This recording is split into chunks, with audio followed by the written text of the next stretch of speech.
Welcome to an episode of r/malicious compliance, where we share stories of people conforming to the letter, but not the spirit of a request. Sit back and enjoy these stories, and at the end of this video, make sure to like and comment, and definitely subscribe if you have not already done so. Enjoy.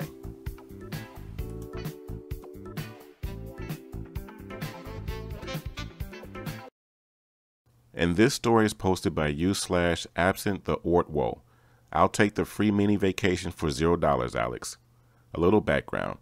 I took a position within my company that required a cross-country relocation from the West Coast to the East Coast, along with a change in corporate divisions. I knew as a part of this deal, I'd have to return to the West Coast once or twice a year, a total of maybe 6 to 8 days a year, to handle some integration things. So I packed up, left family and friends, and get happily settled in at the new job. A few months go by before the topic of a return trip to the West Coast pops up in a meeting. The guy that organizes our release schedules has pulled some dates out of his butt for the trip. It's a Monday to Thursday. We coordinate with the customer and carve all this into granite. Let me take a quick detour here. The guy who maintains our schedule is Dean. Dean is paid a princely sum to maintain an MS project schedule and do a couple other simple things. Dean doesn't seem willing to use the MS project feature that allows you to import holidays into your schedule, so he once picked some arbitrary dates for a couple hardware techs to do work over what turned out to be Thanksgiving. It happens that this division of Mondo Corp doesn't pay us to travel on weekends, and Dean has me meeting the customer on Monday morning. I bring it up in our next staff meeting to confirm that, indeed, unlike my old division, they won't pay for weekend travel. My manager says nope, no pay for weekend travel. I'm not happy I have to donate half a day on Sunday to the company. I have a little epiphany. I ask if Friday travel is authorized. My manager says, sure, why not? I ask again.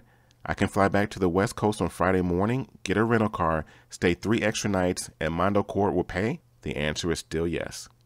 I spent the weekend revisiting my favorite eating haunts, visiting family, visiting friends, and in general having a good time, all paid for by Mondo Corp. I get to work Monday morning with a nice tan and a bit of a hangover. Epilogue. Dean stopped scheduling things for Monday mornings. He now prefers we meet with customers on Tuesdays. And this story is posted by /BBPlayer10. Cut my work in half?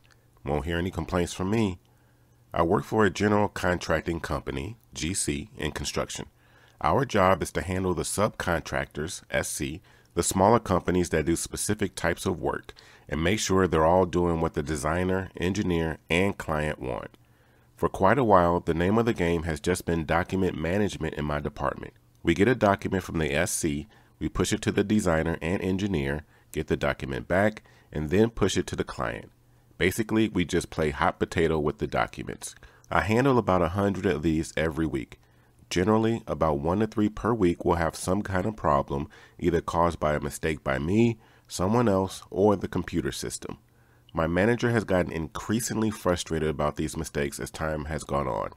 I've tried many times to explain the difficulty, much of which is out of our control, of getting every document processed perfectly. He doesn't want to hear it. He says my job is simple and it should be done perfectly, no excuses. At first, he tried doing some of it himself. He would do maybe 20 in a week, but about 5 would have mistakes, all caused entirely by him. He quietly stopped doing that after realizing the frustration that went along with it, and instead opted for asking for a new hire to do one part of my workload while I continue with a different and separate portion. Sounded great to me. I've been working more than 40 hours a week and would be happy to see that decrease.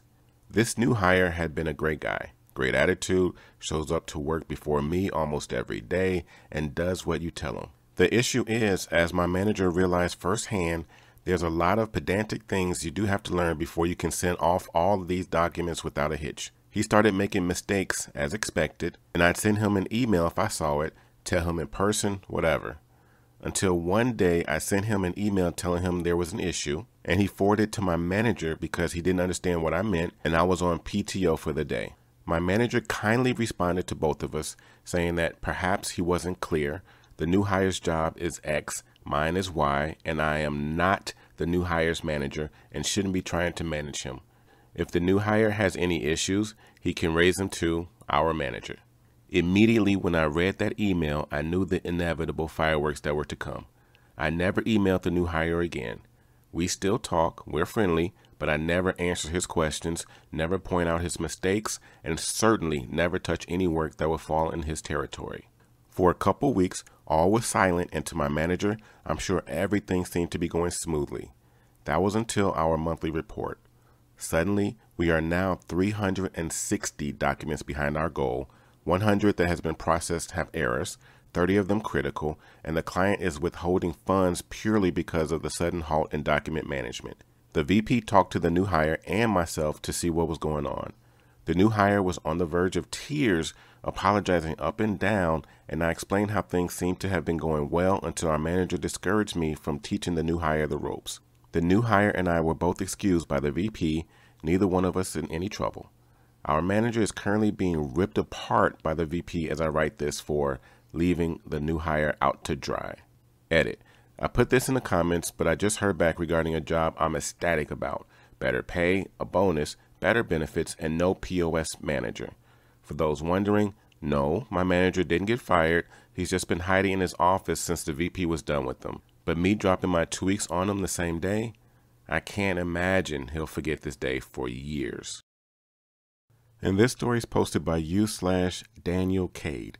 Don't you ever tell me what to wear. Some years ago, the organization I work for brought in a consultant to make us more efficient and reduce waste. She was working across a number of teams, including the team I work for. For our team, most of our work is office-based, about 75%, but we often work in retail environments and occasionally in industrial settings.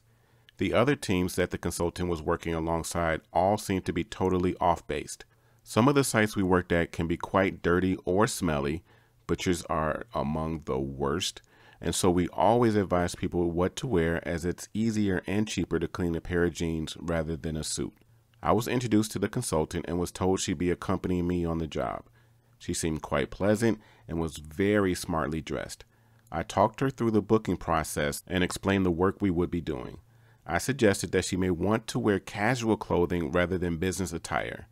She got extremely angry and said, "Don't you ever tell me what to wear," and told me that it was inappropriate to tell a woman what to wear. She was unwilling to listen to my justification. A few hours later, I was pulled into a meeting with my supervisor and our manager. The consultant had made a complaint to the higher-ups in the organization. Whilst my supervisor was supportive, as he normally was, our manager didn't want to rock the boat with senior staff and so agreed to tell me my behavior was wrong. Thankfully, it was agreed that no formal action would be taken and there would be no record on my file. My manager agreed with the consultant that I shouldn't provide fashion advice and wasn't willing to listen to reason. Thankfully, it was agreed that she wouldn't come along on the job. About a month later, again I was told that the consultant would accompany me on a job, this time to an industrial site where I would be testing a piece of equipment. The site would draw steel from large coils and turn into bar. While it's not the dirtiest place we go to, it's a long way from being clean. I felt this was the perfect opportunity for some malicious compliance. I emailed manager and asked if I could advise on appropriate clothing, and he emailed me back saying that both the consultant and he had made clear I was not to bring it up, and to do so could lead to disciplinary action. The job I would be doing normally required a second person to record results while I was doing the testing. It was agreed that the consultant would be hands-on and record the results. An important point to note is that all industrial sites we visit will have a PPE requirement, with the minimum being protective footwear. Obviously, having been warned, I didn't mention this. The site was about an hour from our office, and I phoned as I was leaving to let them know we were on our way, thankfully in separate cars. They normally ask for a call so they could stop production just before we arrived to avoid downtime. As we arrived, we were met by the health and safety coordinator for the site who did his intro. I produced my safety passport card, which showed I was competent in health and safety matters. I introduced the consultant and explained she would be assisting me whilst looking at ways my work could be delivered more efficiently. I took my overalls out of my bag and slipped them on over my clothes and swapped my shoes for my steel cap boots. The H&S coordinator asked if the consultant wanted privacy to get changed, and she explained she wouldn't be. He gave me a bit of a look, knowing that she didn't have a clue what was going on. He then asked where her safety shoes were, and she explained she didn't have any. He refused to let her down on the factory floor, and she had to spend the job in the reception. Once away from the consultant, I explained that if I had to log the results myself, it would slow the process down. He offered me one of his staff to do it. I then told him the story of what had previously happened. He thought it was hilarious what I had done and wanted to play along. He asked for the details of a senior manager, and while I was testing the equipment, phoned to complain. He said it was unfair that he was supplying staff to assist me when he was paying for the job to be done. When I finished the job, the consultant had already left.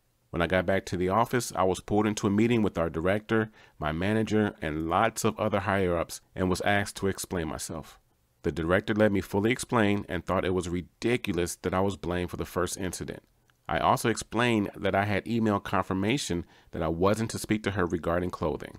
He said he was disappointed that I hadn't at least emailed regarding the need for safety shoes or raised it with the manager as a safety concern, but he understood why I made a point. I was excused from the meeting, and my manager came out a short while later looking sheepish and never mentioned the topic ever again. We gave the company a discount on the work for supplying an assistant, so they were happy. My supervisor later explained that the consultant had upset a number of people, and so her contract was cut short. Those were 3 great stories. To hear the best stories of the week, click on the video in the top left-hand corner. To hear more Reddit stories all related to what you just heard, click on the video in the top right-hand corner. If you have not already done so, click on the subscribe button in the bottom right-hand corner. Once again, this is TNA, Top Notch Audio. Thank you for listening and have yourself a great day.